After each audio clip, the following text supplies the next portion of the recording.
Gunung Mauraja merupakan salah satu gunung di Pulau Lembata yang masih menjadi bagian dari gugusan Kepulauan Solor, Provinsi Nusa Tenggara Timur. Gunung Mauraja saat ini menjadi salah satu tujuan wisata andalan yang ada di Provinsi Nusa Tenggara Timur. Pada zaman dahulu kala, ada seorang pemuda bernama Raja. Dia adalah anak tunggal dan sangat dimanja oleh kedua orang tuanya. Itu sebabnya, Raja tumbuh menjadi anak yang keras kepala, dan semua keinginannya harus dituruti. Hal ini membuat kedua orang tuanya menjadi kewalahan menghadapi sikapnya. Di suatu hari, ibu Raja terlihat sedang menenun kain dengan cara menyoket. Raja pun mendekati ibunya. Apa yang sedang ibu lakukan? Ibu sedang menenun kain selimut untukmu, nak. Raja sangat gembira. Dia menjadi tidak sabar memiliki selimut yang baru. Pada keesokan harinya, Ibu, apakah selimutku sudah jadi? Belum, nak. Sabarlah, biarkan ibu selesaikan dulu beberapa hari. Mungkin sudah selesai. Setiap hari, Raja selalu menanyakan tentang selimut barunya. Sepertinya dia sudah tidak sabar. Ibu, apakah selimutku sudah selesai? Ternyata ibu tidak menepati janji. Nak, bukan maksud ibu ingkar janji. Tetapi menenun kain songket ini tidak butuh waktu yang sebentar. Raja pun menyesal telah menuduh ibunya ingkar janji. Raja rasa bersalah, dan perasaan menyesal karena suka berbicara kasar kepada kedua orang tuanya. Sampai terbawa ke dalam mimpi. Dalam mimpinya, Raja bertemu dengan seorang kakek tua. Hai anak muda, kenapa wajahmu murung? Jika kamu benar-benar rasa menyesal, besok setelah fajar menyingsing, di sana kamu akan menemukan sebuah goa. Tapi ingat, kamu harus diam selama dalam perjalanan. Ternyata saya bermimpi. Meskipun hanya mimpi, tetapi Raja segera berjalan ke arah timur ketika fajar telah menyingsing. Hingga akhirnya, Raja sampai di sebuah goa. Anak muda, kuberikan kepadamu sekantung biji kapas ini. Tanamlah di kebunmu dan rawatlah. Baiklah, Kek. Terima kasih. Dan pesanku setelah nanti sampai di rumah, minta maaf kepada kedua orang tuamu. Sebagai anak, kamu harus berbakti kepada mereka. Raja terkejut seketika kakek itu menghilang, dan ada seekor ular di hadapannya. Karena ketakutan, Raja langsung segera pergi dari goa itu. Raja pun segera meminta maaf kepada kedua orang tuanya atas sikap buruknya selama ini.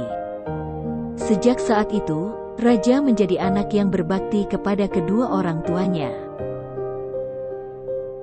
Raja juga menanam biji-biji kapas itu di belakang rumahnya. Hanya dalam waktu 7 hari, biji-biji kapas itu tumbuh dan mengeluarkan buahnya. Ajaibnya, buah dari biji-biji kapas itu berupa kain tenun.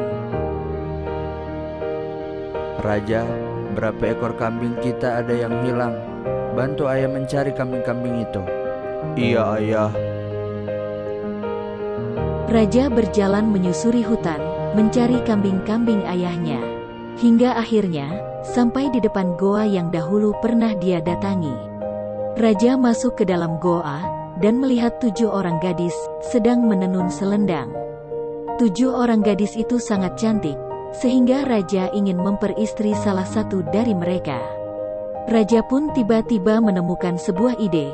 Diam-diam dia mengambil sebuah selendang milik salah satu gadis tersebut. Kakak, apakah kalian melihat selendangku? Kok tiba-tiba hilang? Tidak, bungsu. Apakah kamu lupa menaruhnya? Dari tadi kita sibuk menenun selendang-selendang ini. Ternyata, selendang yang diambil Raja adalah punya bungsu. Hei, apa yang terjadi? Kenapa kalian seperti kebingungan? Selendang bungsu hilang. Jika Tuan bantu menemukannya, tentunya kami tidak akan lupa jasa Tuan. Baiklah, saya akan membantu kalian. Raja pun berpura-pura sibuk dengan ikut mencari selendangnya. Apakah selendang ini yang kalian cari? Saya menemukannya di luar goa. Benarkah Tuan? Ini selendang milik adik kami bungsu.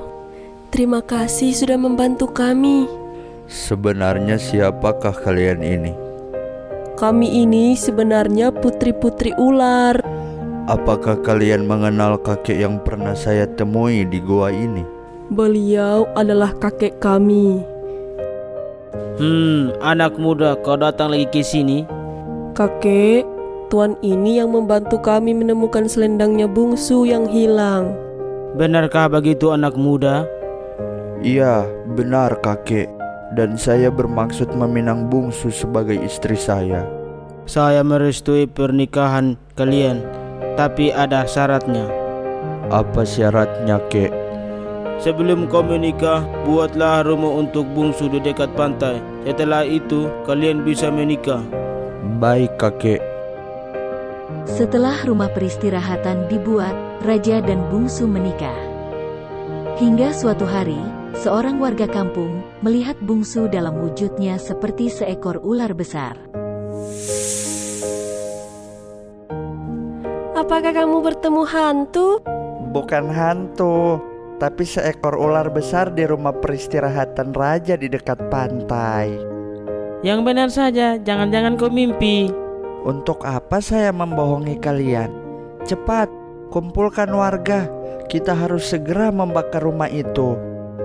Ketika kebakaran rumah itu, Raja dan bungsu pun mati terbakar.